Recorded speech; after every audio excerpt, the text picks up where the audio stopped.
What is going on, everybody? Happy Monday. Welcome back to the Truck Parking Clubhouse.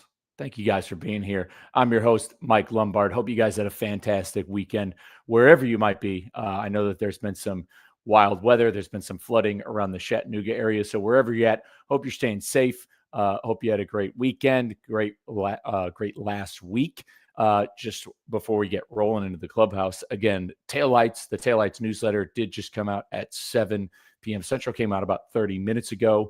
We go into some truck parking stuff. Arizona is rolling out, working with the technology company Streetlight, which is using AI-powered cameras to give real-time trucking availability, along with some spaces that Arizona is adding. I do dive into a little bit about that terrible accident that happened in Florida that was certainly preventable in a lot of ways. That's really taken the internet by storm.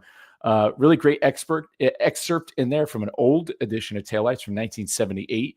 A little bit of an op-ed from a cousin of mine that actually wrote it.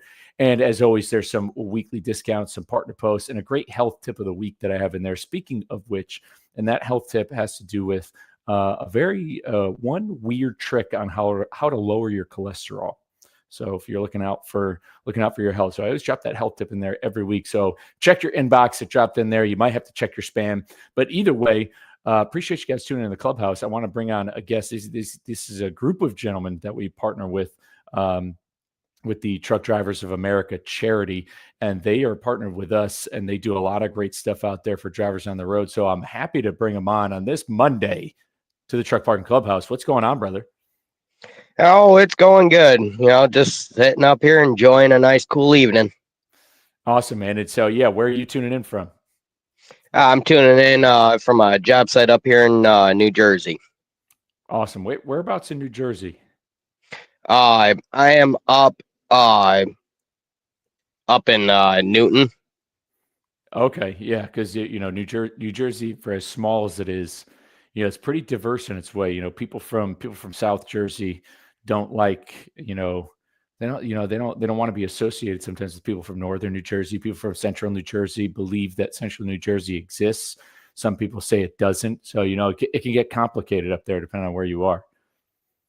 Yeah, and honestly, coming up here, this is the first time I've actually kind of gotten off the beaten path up here in New Jersey, and I've been sitting up here all day. It's nice and peaceful. It gets you away from the hustle and bustle of the typical New Jersey area. Yeah, there's certain parts where you might think you'd be like, am I in the Midwest or am I in the Northeast, where you can kind of get lost in where you are, depending on where you end up. Yep, absolutely. For sure. But hey, man, let's introduce yourself real quick. I'd love for the people tuning in to get to know you a little bit more and kind of what got you into trucking. So my name is Austin. I go by Monkey.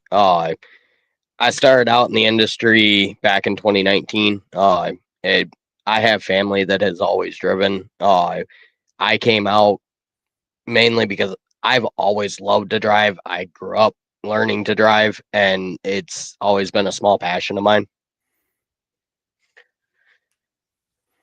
Awesome. So I got to ask you, where did the name is Monkey a CB nickname, or where did you acquire that nickname?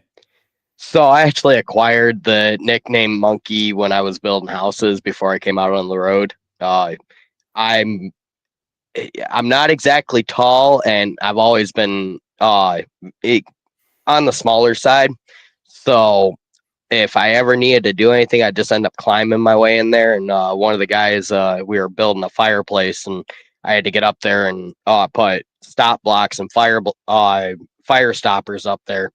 And I just climbed up there to do it. And one of the guys had yelled across the room, "It's a monkey in a cage," and it just stuck from there. And everybody that's seen me do flatbed over the years have never understood why it was monkey until they had seen me try to tarp a load or get on top of a load. I'd figure out a way even without a ladder. No, that's awesome. So before trucking, that's what you were doing. You were like working in construction. You were working for a home builder. Yes, sir. Yeah, I No, was doing new frames.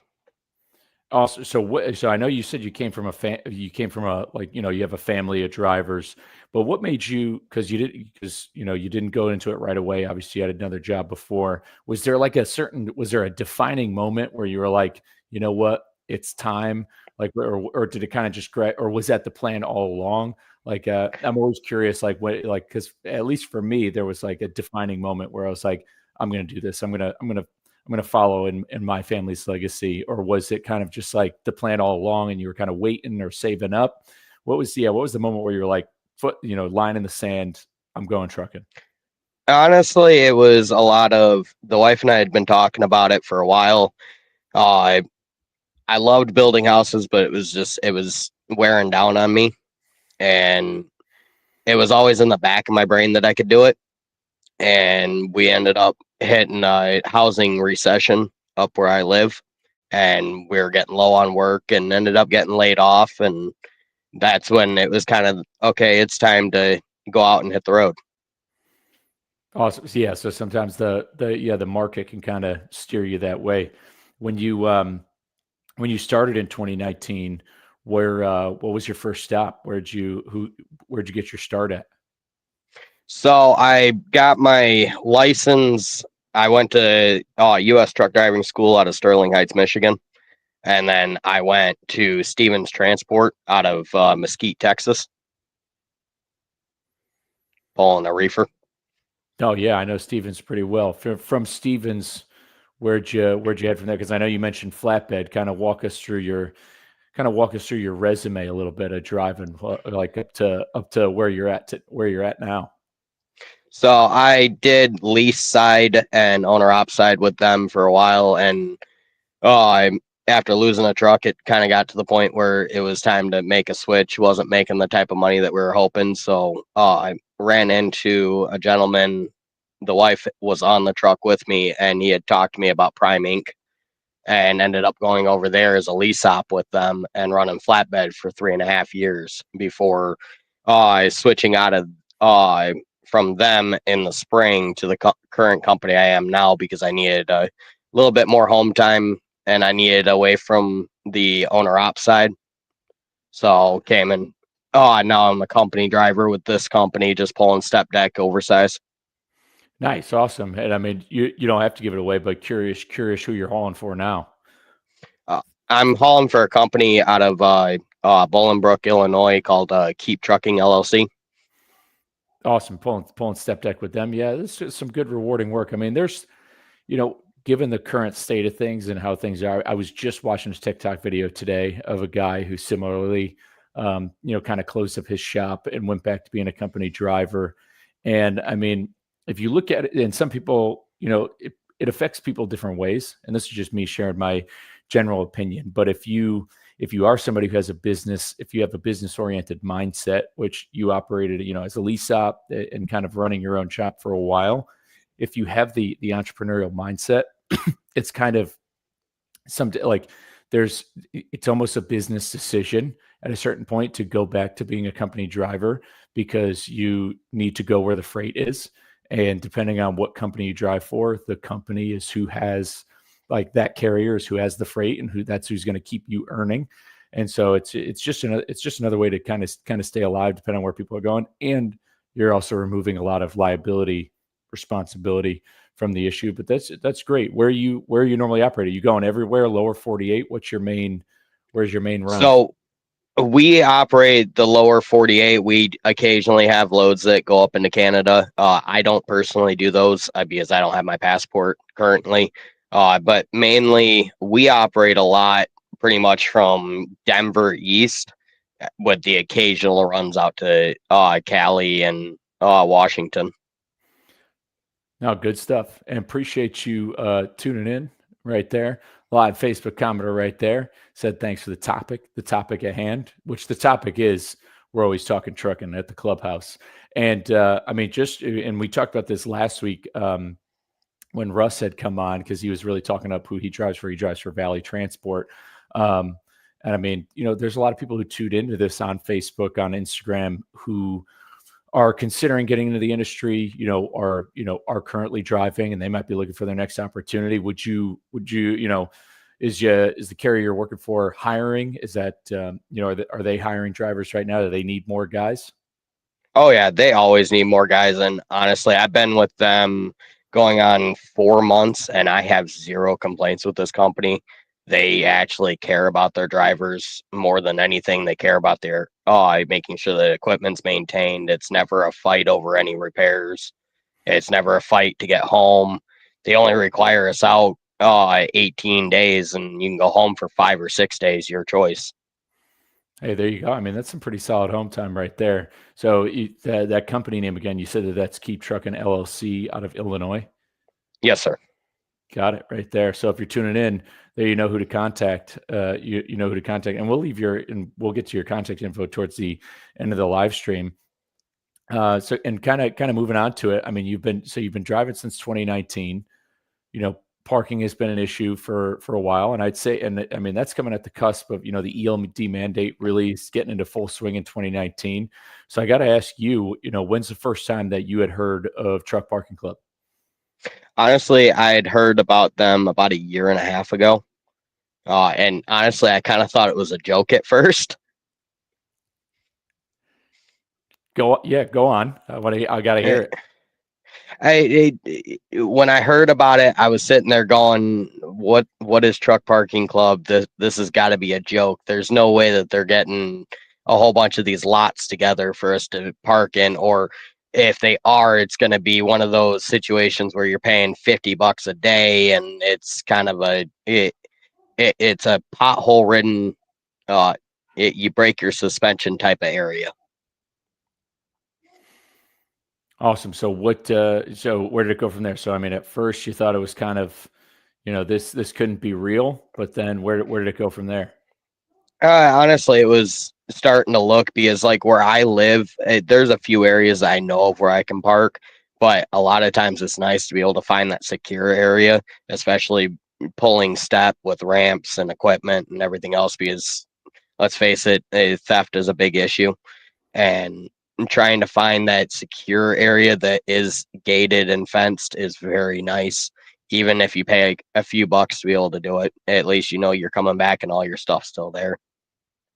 No, that's awesome, man. Yeah, I'm glad it's been able to help out for you while you're out there. I mean, I think safety and security is probably the biggest thing that I've gotten feedback from drivers I've been talking about. I was just at the TXTA's annual conference a few weeks ago, and where there was a huge presentation about cargo theft. And cargo theft, I mean, it's a multi-billion-dollar industry. I mean, we see articles about it all the time on freight waves, whether it be Amazon theft, there's whether it's straight theft or it's strategic, depending on how it works, things getting boosted.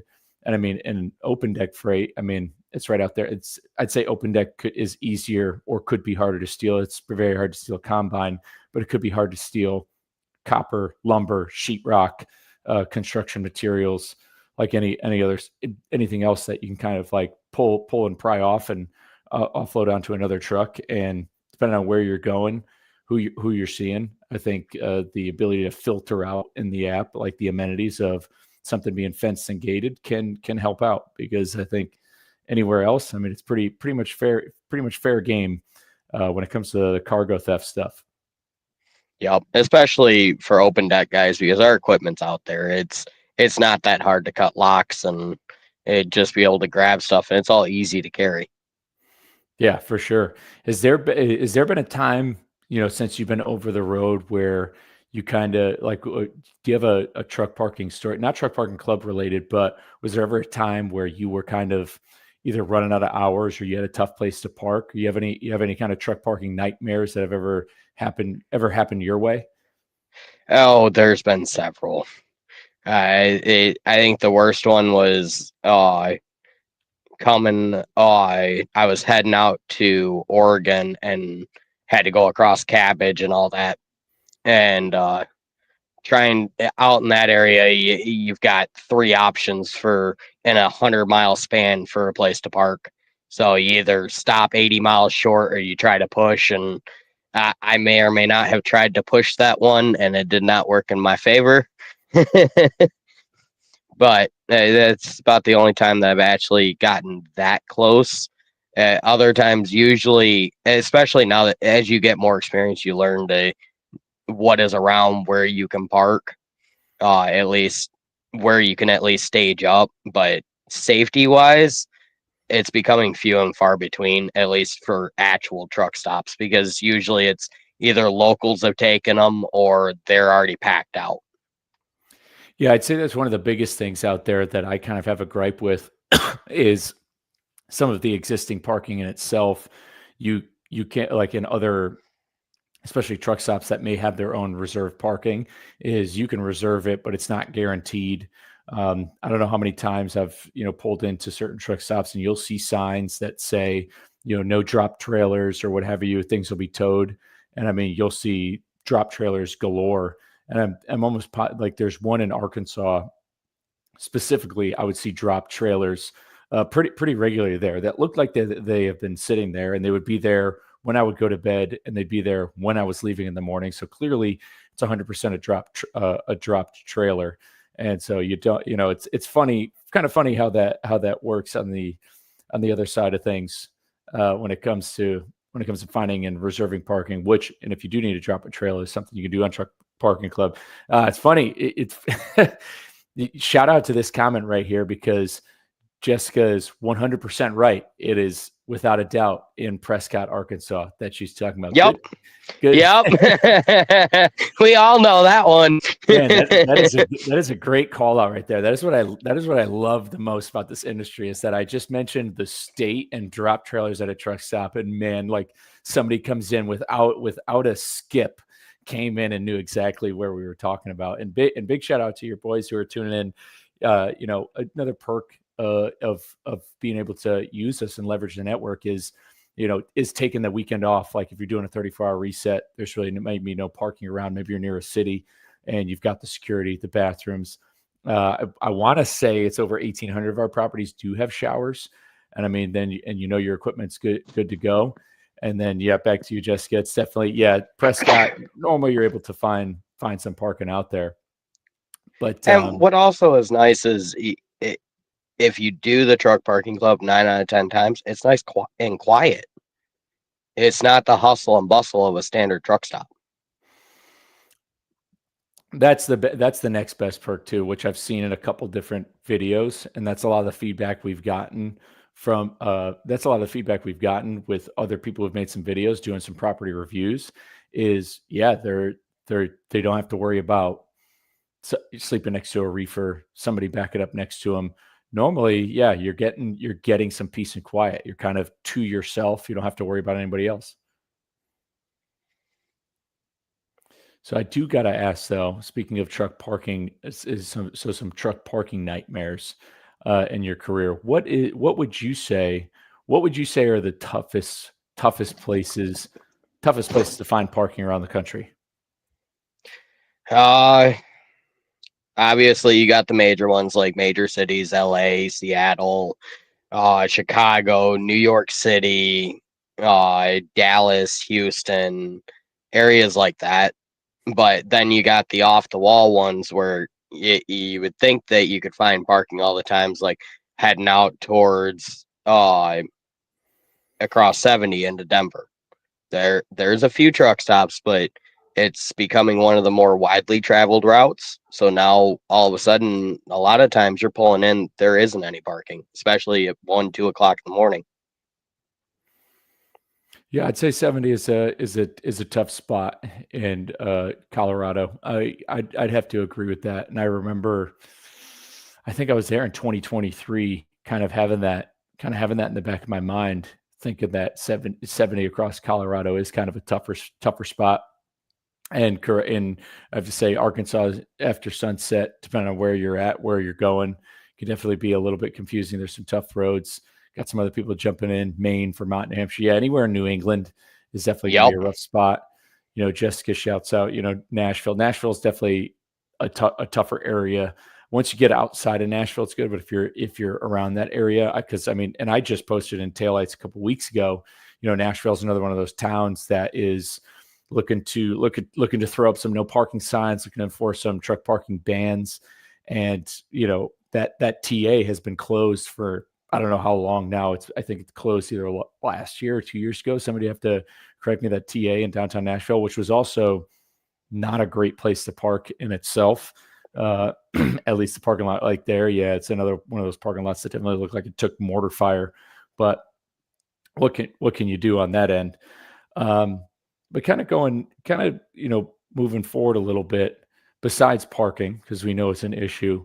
I mean, I've got to ask you, what do you think is one of the biggest issues that the industry is facing right now?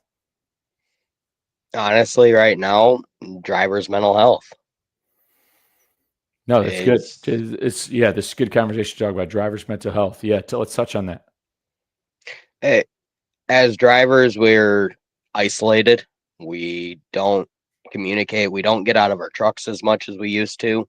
It's not like it was back in the day where everybody was sitting around the restaurants talking, chit chatting. Now we kind of get into the rhythm of, okay, drive, seat to bed, seat to bed, seat to bed.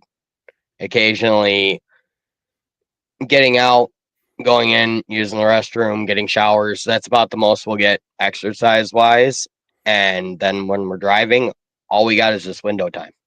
So we've got 11 plus hours of just in our heads. You're running back conversations, running back decisions, issues at home, and it begins to pile up. Now, when do you think you kind of noticed driver mental health? Like when did this become an issue that you see being a problem? Like whether and it doesn't need to be personal, but with all the other problems in the industry, what made that one stand out to you? Is there any certain stories, anything specific? Because I mean, you listed kind of the reasons why, what can cause a strain on people's mental health. But when did you feel as though you kind of became enlightened to the issue? Honestly, it was watching a lot of drivers that I knew when I first got into the industry that went into deep depression, started having health issues. They weren't wanting to get out, weren't wanting to better themselves, and they just went downhill from there. For me, I feel like not only is our physical health important, but our mental health, because they go hand in hand. Without our mental health being right, we're not motivated to get out and get our physical health right, and vice versa. So then all of a sudden, our actual health itself goes down. Absolutely, couldn't agree more. I mean, you're on here. Your name is listed as the Truck Drivers of America charity. Let's kind of go into that. So when did you guys start? What's the mission? What are you guys all about? So we started this, it was founded 3 years ago by just a group of drivers on TikTok. Legitimately, they they decided to host uh, a massive long live, and then they started to realize that there was actually a need in the industry, and one of the biggest things was driver mental health as well as assisting in financially. It's because a lot of times our biggest worry as drivers is financial, and we all run into issues. We all have those things that pop up, whether it's an emergency at home, family member passes away, uh job your job doesn't work out, they leave you stranded, things like that. And so the charity was founded to not only help on the mental health side, but also to help on the financial side in a smaller aspect of helping drivers get home, emergency groceries, emergency bills, things along those lines. Oh, that's awesome. And you guys still do your live streams. Yes, we do. We do live streams. We're trying to get back into the rhythm of doing a daily live for an hour or two every day. Uh, we've been kind of slacking off a little bit. I've been busy doing a lot of the overdimensional, so I've been kind of off the wall a little bit. But I am wanting to get back into it more. Uh, we just kind of get in there. We get away from the monotony of the everyday, and we try to raise funds to be able to help the drivers in need. And we try to if somebody comes in, they're having a bad day, we'll try to talk to them. Sometimes that's all you need, just somebody to talk to. I think that's one of the most important things. It's something actually. There's an event, and what it's channeled right from your live streams. It's kind of this newer event. I've gone to two of them. They're here in Austin. It's called Open Spaces, and that's exactly what it is. So similar to like a live stream, all it is it's like a dinner with a group of people who don't really know each other. Actually, the event is open to the public. They sell tickets because you get you get a with the tickets you get meals or you get the food, and there's dessert, and there's always a speaker, and it's not really a motivational speaker. It's somebody who's like sharing kind of their testimony and their story. Somebody who's kind of like gone through it, like maybe had a rock bottom and found their way back through a lot of times through fitness and community. The conversations you have at this like event are kind of conversations you guys have on the live stream. There's stuff that you don't talk about with your other friends. Like they're kind of like icebreakers. They're kind of like normal stuff. Like when's the last time you felt really proud of yourself? Like questions like that, which is something I don't normally ask my friends, which I probably should ask them more. And it kind of kind of brings down barriers. And I feel like that's what your live stream is also doing, is it brings down barriers for people to kind of be a little bit more open and vulnerable to talk about these things. Because I think what you're doing with your live streams and the charity is exactly how we kind of fix the mental health in the industry, through community, which has to do with having these conversations. Mind you, also same thing with your live streams. These dinners, these open spaces events I've gone to, they don't have any alcohol involved, which is another thing. Like a lot of times, Yep. people find people are bonding and socializing, and it's circumvented around nightlife or a bar, a concert, an event, where that's kind of like a bullet point of the event. And so when you remove those things, and you have those conversations, you're able to carry those live streams where you just have open discussions with no fear of judgment, no fear of anything.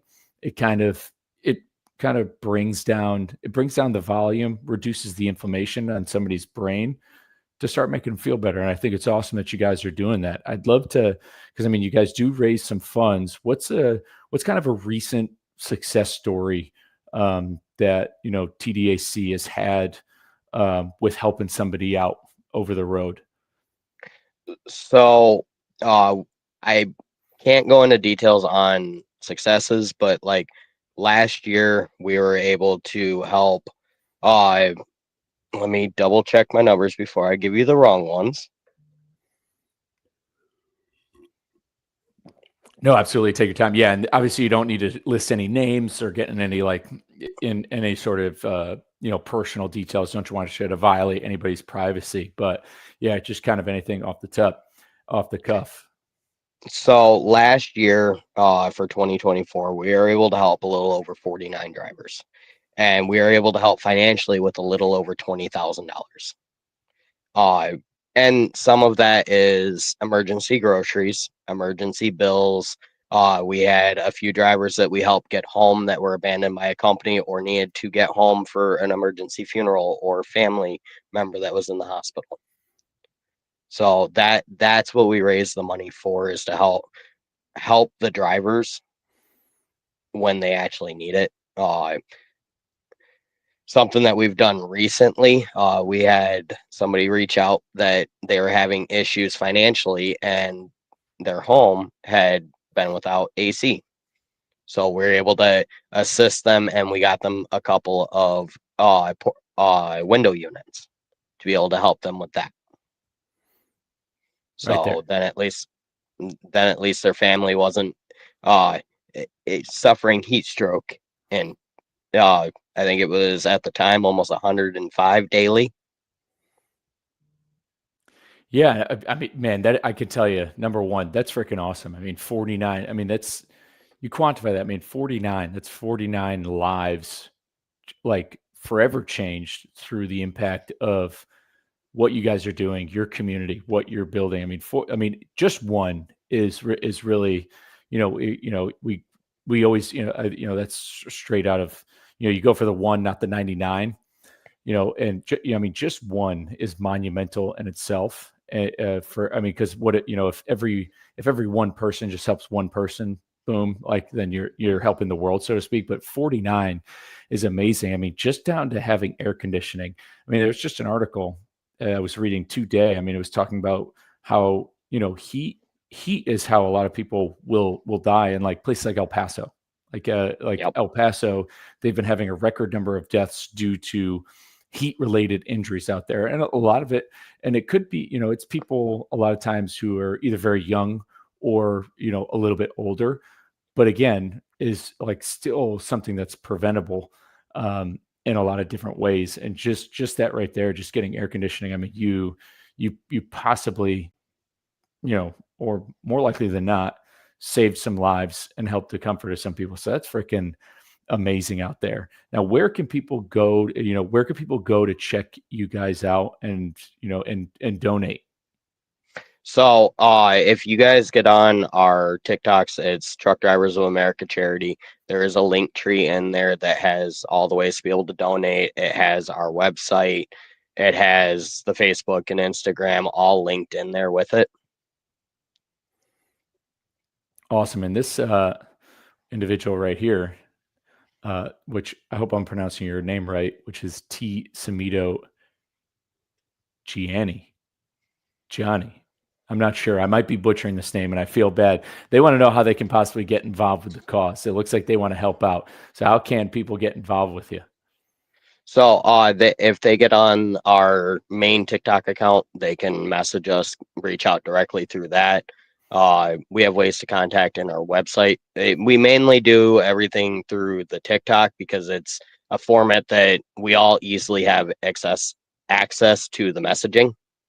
So if something comes across, one of us will catch it pretty much immediately. Yeah, I do want to mention they are all over social media. I've popped this comment back up on the screen. You can see that they are on YouTube with Truck Drivers Charity, and if you can find them on TikTok, that is definitely where you guys are most active. Is on TikTok. Jessica's saying she's asking you to name the website. Truck Drivers of America Charity. Hang on. I always mess up the website name.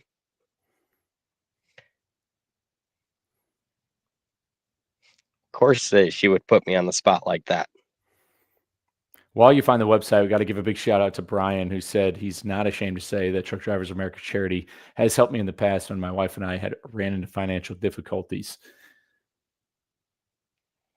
So big shout out to you guys, and big shout out to you, Brian, for continuing to keep trucking and keep the hammer down, and not being ashamed to say it. I think that's the biggest point here of what you guys are trying to do is not being ashamed of checking on our loved ones, our friends, our family, even checking on strangers, but then also likewise going to the same people we care about, being like, hey, I need help. And sometimes that's just a hey, how are you doing?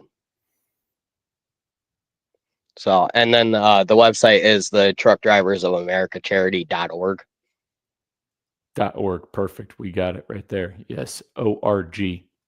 But kind of before we wrap this one up, I always like to ask people who come on the Clubhouse if there's one piece of advice you can either say to somebody, just like final thoughts. If you either have one piece of advice you'd give to somebody who is thinking about entering the industry, or if you just have one piece of general advice for kind of any driver. So it's either specific, either something, because sometimes people could have one or the other. Like sometimes people are inclined to be like, here's what I think. If I could do it over again, what would I do different? Or if you just have any general advice to anybody out there, I just want to hear your final thoughts. Honestly, the biggest thing is we all come into this industry thinking that it's going to be an easy job. It's not. A lot of it is a mental game.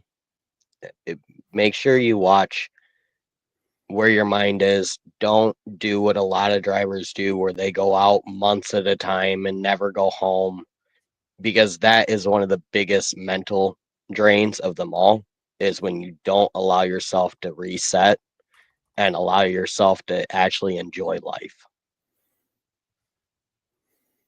And I'm one of those guys that did that. I spent, I think up until this year, I mainly spent almost 4 to 5 months out at a time. And it got mentally draining.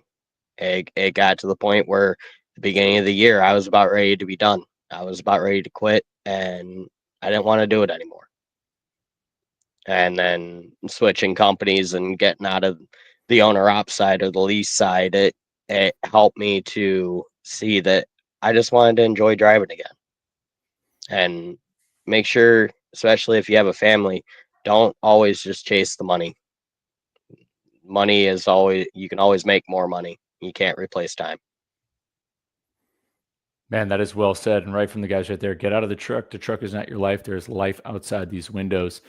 And I'd say Jessica said something very similar earlier, talking about how, you know, we start driving to provide a better life. We forget we still have a life to live. Wise words to say. Like your career doesn't really define who you are as a person, and like how much money you make doesn't define who you are as a person. You know, Brian, big shout out. Always take care of yourself. Exercise, eat right, drink lots of water. You check those boxes, get some sunlight, you're going to wind up being all right. But I got to ask you, you know, friend of yours on here, Wayne, he wants to ask you about Santa's elf. So Santa's elves is something that we do around the Christmas time. We raise money to be able to help kids in need, whether it's drivers' kids or like this past year, with the hurricane that came through, we were able to help several families be able to give them a Christmas. I think we raised just over 5,000, and we're able to help uh, a total of 19 family or 13 families, sorry, and 29 kids have a Christmas this past year. There we go. If that doesn't make me want to run through a wall, I don't know what will. So you guys do that every year around Christmas, Santa's elf? We do. Usually we take a percentage of it, what is raised and put it into that fund throughout the year. And then we really go at it around October, November to be able to really throw as much as we can towards helping families and kids have a Christmas. Man, that's freaking awesome. And you know, before we send this out, I just have to let people know. Scrolling at the bottom of the screen right now, if you're watching this live, or maybe if you're just listening to this, there is a promo code at the bottom, which is just all lowercase TDAC, which will get you $20 off your next booking. And the best part about that is, so if you enjoyed what you're hearing tonight, and you appreciate what the Truck Drivers of America charity is doing, but maybe you yourself are just not in a position to where maybe you have, you know, just the disposable income to donate. Again, that's anybody can do, you know, people can only do and spend what they can.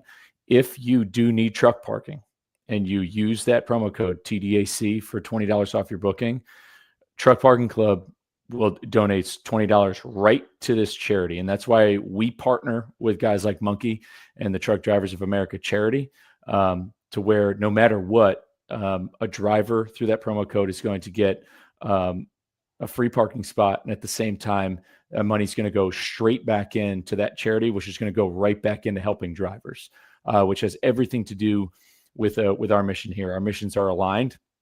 Truck Parking Club's mission is to help truck drivers save time and fuel by efficiently finding and reserving truck parking across the United States. We firmly believe in trying to leave the industry better than we found it. And Monkey and truck drivers and the Truck Drivers of America charity are in lockstep with that same type of mission of leaving the industry better than we found it. So again, if you need that parking, definitely use that promo code next time out there. But other than that, man, I want to thank you for coming on. It's really awesome what you guys are doing. This won't be the last time we have you guys on too. You know, we want to start getting you guys in the mix a little bit more. I know you're all busy. We'd love to. I'm going to start trying to jump onto those live streams, keep the conversation going. But also as we get closer, because I mean, I know it's August, but those holidays and that holiday season is going to be here before you know it.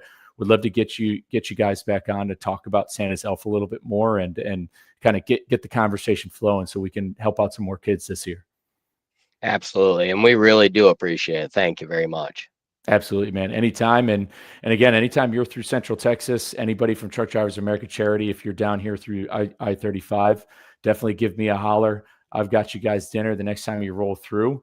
But with that, that's going to do it for this Monday's Truck Parking Clubhouse. We'll see you guys next Monday, 7:30 p.m. Central Time. Take care. We'll see you next.